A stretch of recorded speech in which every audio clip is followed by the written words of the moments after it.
Welcome to Wed and Wild. This is the podcast where we talk about the wild, wonderful, and downright ridiculous parts of marriage and family life. We are the Smiths, a married couple who's trying to survive, love, kids, and each other. Welcome back, everyone. Today we're going to tackle a topic that many parents grapple with. It's going to be about how do you keep the love alive after kids enter the picture? And talking about that moment when your marriage hits the kids phase and suddenly you're more familiar with Peppa Pig's family dynamics than your own. Today's episode, it does hit close to home because I would say that I am familiar with Peppa Pig's family dynamic. More than ours? Yeah, more than ours. But we're going to go ahead and dive into what happens when your marriage starts feeling like a really long staff meeting. You know, like you should be paying attention, but you're mostly thinking about when it's going to end. You mean you don't pay attention to me when we're talking? No, I think you don't pay attention to me. I thought that would hit, close to you. I mean, that is true. After about 5 words, I start to tune you out. And so we just kind of go from there. Because you're not interested in anything I have to say. That is untrue. It's just that I feel like my brain space is being occupied by other things. And so, I only have a split number of seconds to be thinking about what you're telling me. And if you don't, like we tell Sophie, get it out, spit it out. You don't spit it out within the first 5 seconds, it's kind of donezo.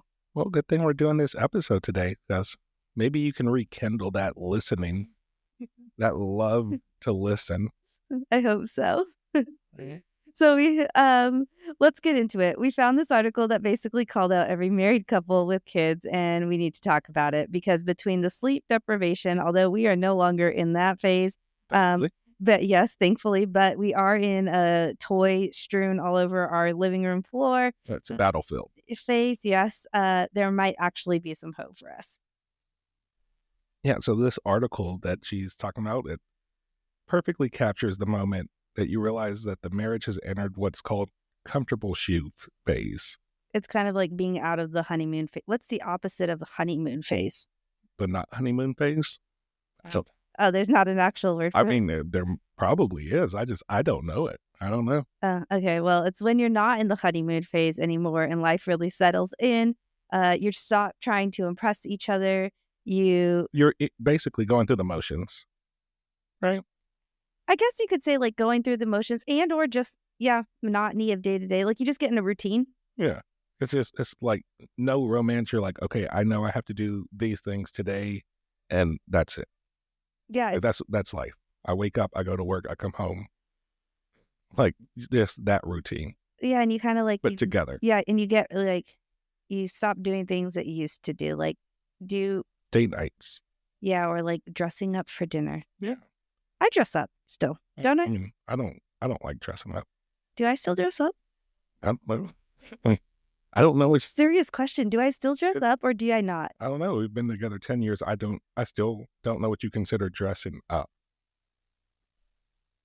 I mean, okay. Do you feel like I've like in the span of you knowing me, do you feel like I have like I'll say this. Bummed out more? You dress up more for work than you do any other time for anything else.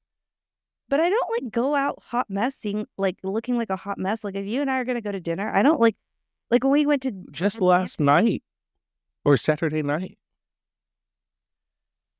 I know, but that was different. We were all you wore sweatpants. We were going as a family. But like if you and I were going, like when we went to Atlanta and we went to Nobu, I dressed up. That's a fancy restaurant. I would hope so. I think they have a dress code. Okay, but still. I dressed up. And I don't like dressing up. Okay, well, okay. That's a horrible example.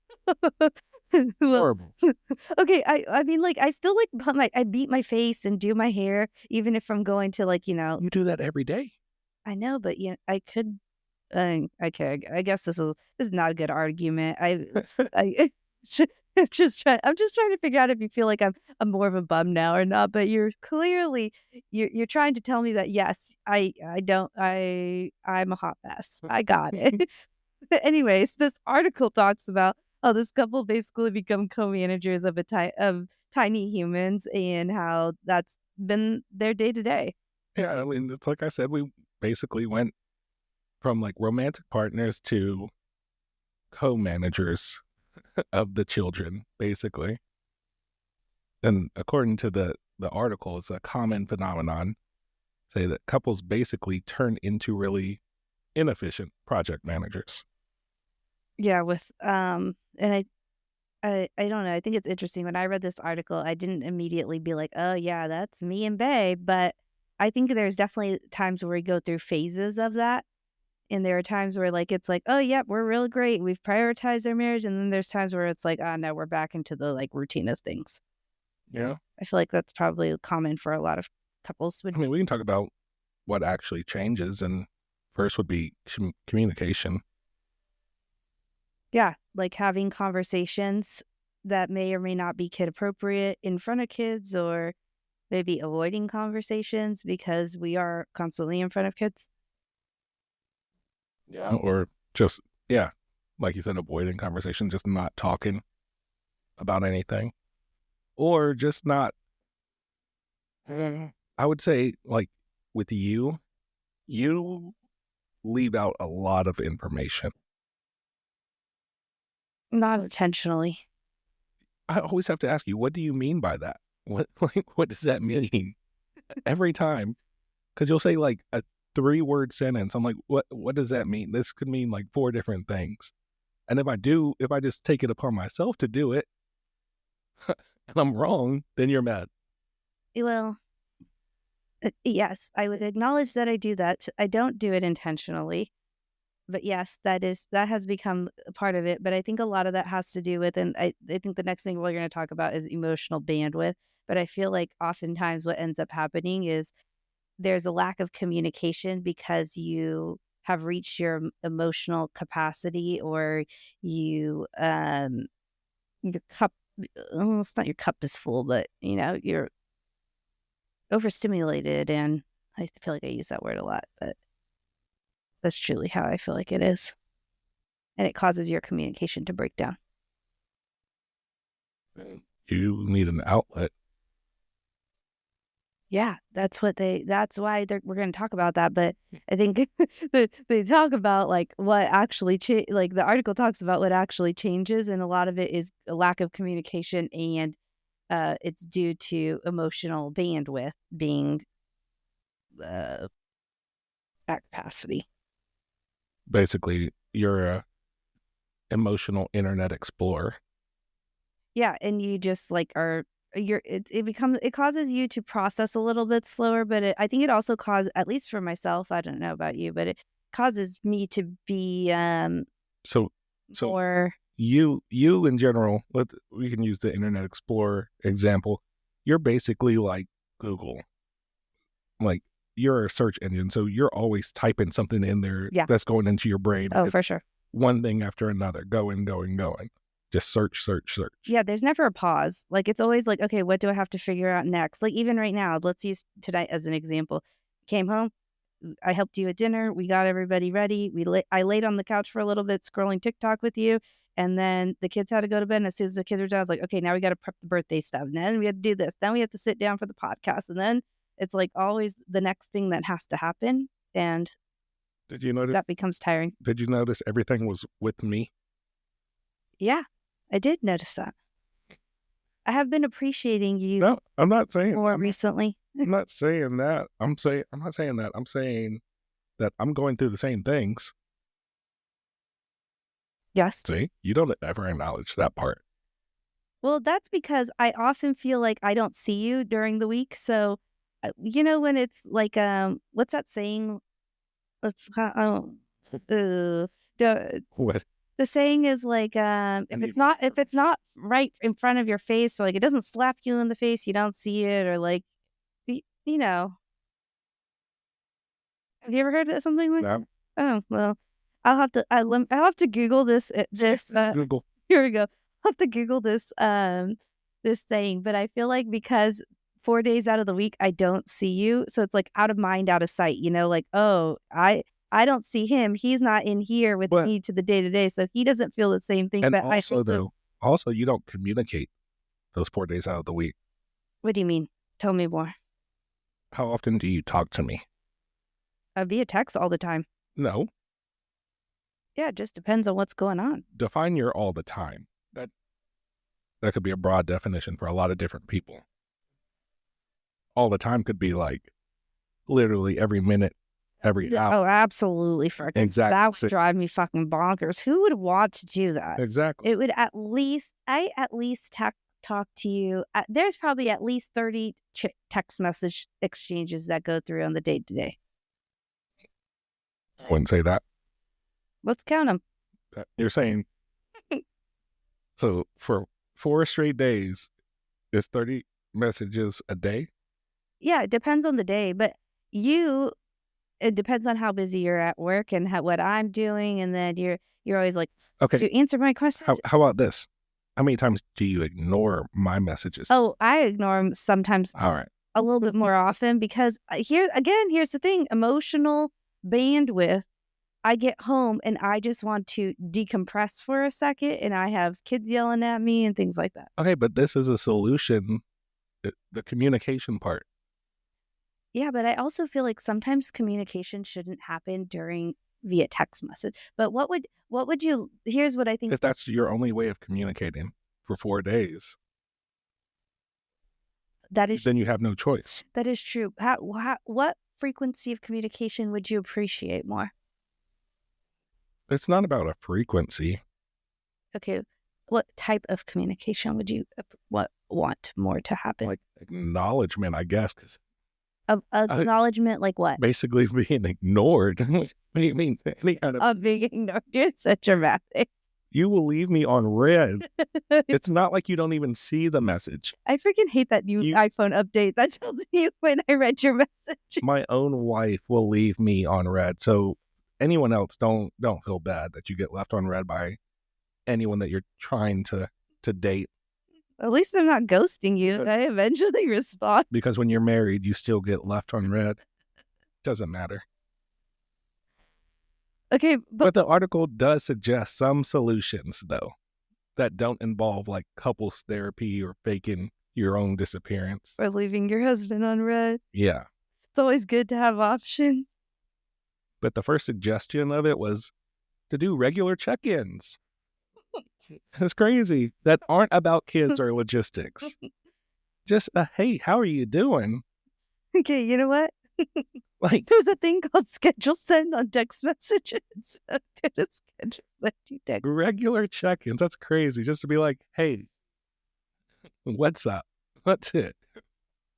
What's going on? I feel like I do that sometimes. I'll be like, hi. just actual conversation. Yeah, the still does. Who has conversations like that? Let's just like. Hopefully, every happy marriage. Are you saying you're not happy? I just said hopefully every happy marriage has regular conversations. I'm dead. And regular conversations like about how you're feeling, your dreams and stuff. I asked you last week it was. Oh, and I was like your goal. So annoyed by that conversation. Yeah, I was exactly. Like, yeah, okay, let's just break it down. So I got a message about just like goals in life, okay, and like work goals and like things like that. About goals, yeah. My wife. She's like, it was like a Thursday night. It was like a Friday night. It was like at 7:30 or 8 o'clock, and I was so annoyed. I was like, I don't want to be having this conversation right now. I don't want to talk about it. I literally worked all day. I worked all day. I want to like, and I'm at work. But I want to couch rot. And I want to turn on my TV and watch shitty reality TV. You're one of the girls that Roman complains about. All the girls now, just TikTok and Instagram and Facebook. They're the TikTok girls. You're one of those girls that Roman doesn't like. That is so true. I think, this was not in the article, but I do think a part of it is like a little bit of health and wellness and like figuring out how to take care of yourself. And I just recently been like super tired and aggravated and annoyed. So when I get home, I'm like over it, and don't want to have conversations about my dreams, aspirations when you ask me about it. But so I guess that would be the main complaint, is that you don't ever want to have those kinds of discussions though.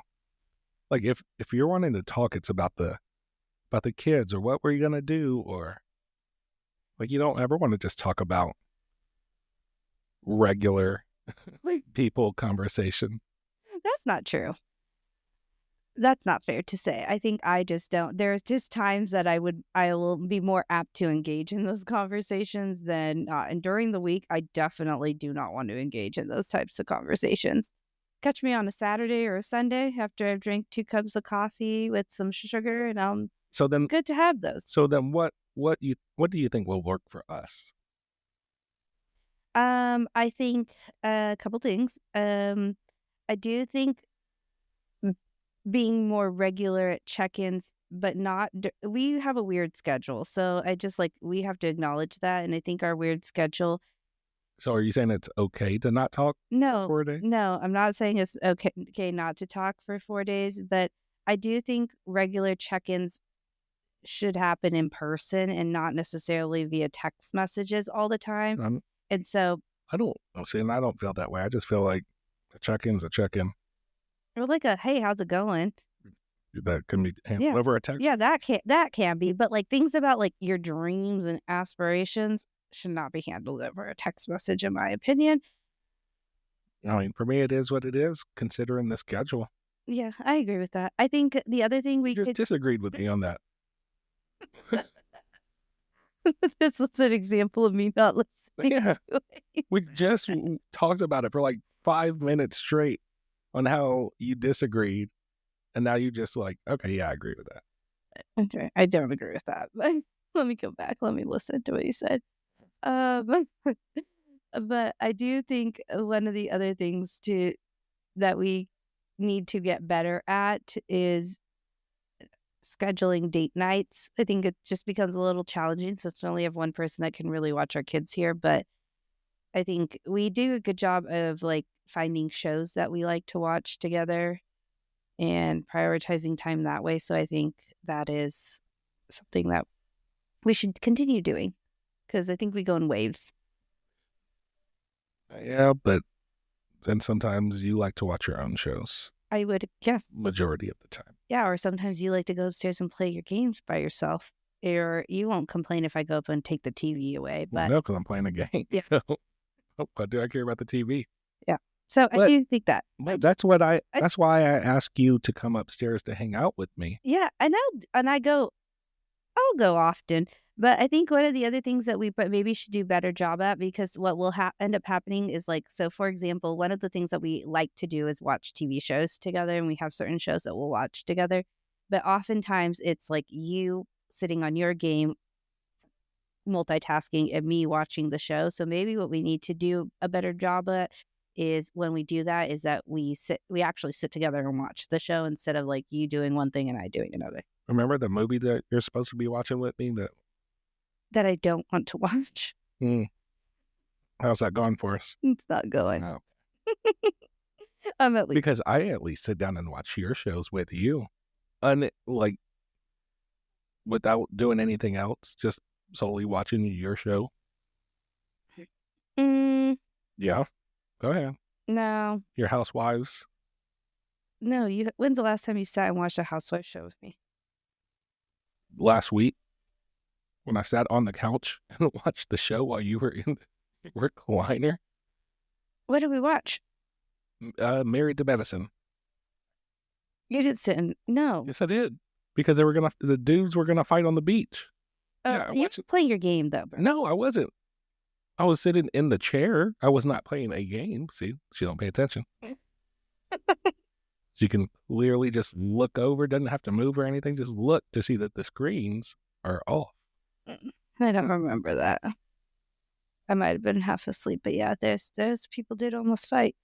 So, anyways, but I think that would be something that we could work on too.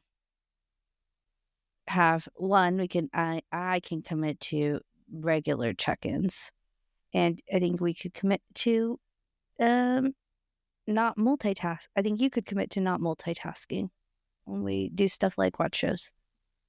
What do you thought? It would be difficult because that is literally my job every day. It's to multitask.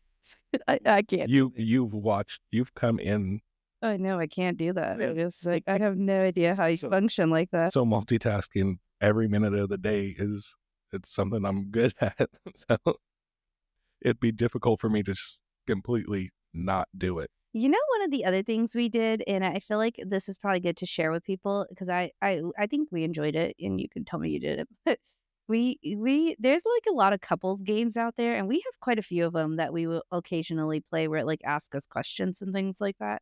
We haven't played it in a while, but No, there's the one I seen it yesterday when I was cleaning up upstairs. The one, it's a card game. I don't know if you want me to talk about it. is it the like do something or like it's that weird? Yeah, Date night one. I think it's date night. I don't know what it's called. but there's a bunch of them out there that we have a couple of them that I've ordered or done things and we play, and those have been fun. So Would you say that we have lost a spark since marriage? I don't think we've lost a spark. I think we've Or not since marriage, since kids? I don't know which one. no. Either one. I don't want to say it's like the lost a spark because that to me seems like negative. Like oh, you just don't have it in you anymore. I think there's I think it's waves. Okay, then do you think we're going through the motions? Occasionally, yeah. I mean, you would be. I don't know about all couples, but I feel like people would be lying if they're like, "Oh no, we're not going through the motions. We're prioritizing our marriage all the time." I mean, I can't speak for everyone. Maybe there's a lot. Maybe like 75% of people are. Who knows? I need to speak to them because I need to know like what to do. How are they doing it all? They'll say, "Stop doing what you do," as already. You mean Step one. stop leaving your husband on red. Like, well, he's annoying me. All right. So you want to take some questions from our listeners? Yeah, go for it.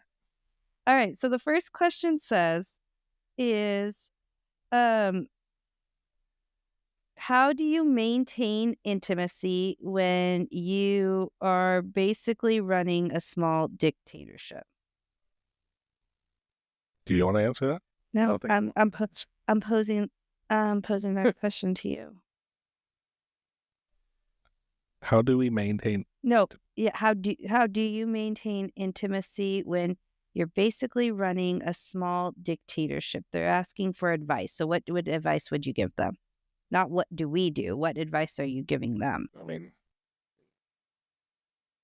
accept the spontaneity. I mean, I don't know. I wouldn't say that the kids are at fault for like intimacy. You don't think that they should affect your intimacy? Is that what you're saying? Well, this is about us, right? No, How do you they're maintain intimacy? they're asking a question for them, like themselves, like give advice. Like they want to know how should they maintain intimacy when you're basically running a small dictatorship. Well, what's your answer? I think my answer would be to find small ways to prioritize time with each other. Like, you have to give an example. Like, I think it could be something as simple as like when this doesn't apply to us, but like when you go to bed, like setting a 5-minute timer or 10-minute timer where you guys go to bed with no phones and you have a conversation about, how your day went or something like that. That's kind of like the check-in thing that the article suggested. But I think like starting small. No, I thought I was talking about the boom boom room intimacy. Oh, I was thinking about just intimacy in general because intimacy is not all. Oh no, I know. Like that. Oh, I know. I'm just saying, as a male, that's where my mind went to was the. Oh, mine did not go to that. Mine just went to like emotional connection. No, I went to adult relations. That's what I went to. Well, if that's the case, then maybe make sure your kids are not in your bedroom. That would be my. But if you're married, you're not having adult relations anyways. It's true. Alrighty. But it looks like the next question is about adult relations. Go ahead. What is it? It says, oh wait, no, it's not. I lied. Okay. So anyways, the takeaway here is that marriage after kids isn't dead. It's just different. So, um, Yeah, it's just different experience. yeah. And for our listeners out there navigating the same journey, it's okay if your marriage looks different now. The key is finding your new normal and trying different things to spark intimacy in your relationship. Do you think that post kids? All right, here's a personal question I have for you.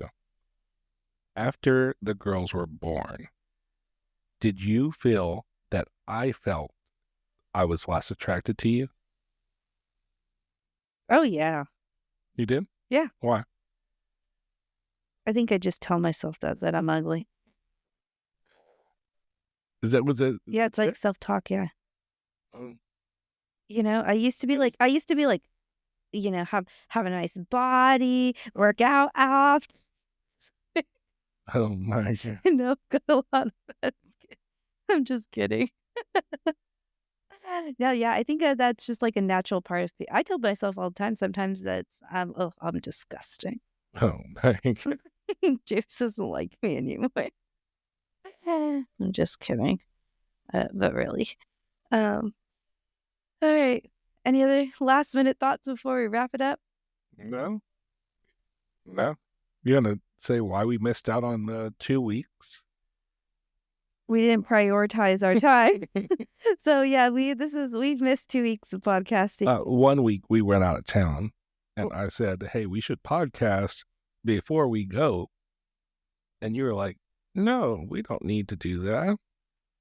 And then there was also lack of communication because we had recorded a podcast previously, and I was like, "Oh, this will work. We'll drop that episode as we go on vacation." And Oh, there was no lack of then I communication. I told you that it didn't. that it was bad. Yeah, it was just there's just a hot mess, and so we're getting back on our train and having our business meetings again that we lacked in a little bit for the last 2 weeks, and so we are excited to be back after a 2-week hiatus. Please make sure that you like and follow us on all social media platforms at Wed and Wild Podcast, where we will post some clips and take some additional viewer questions next week.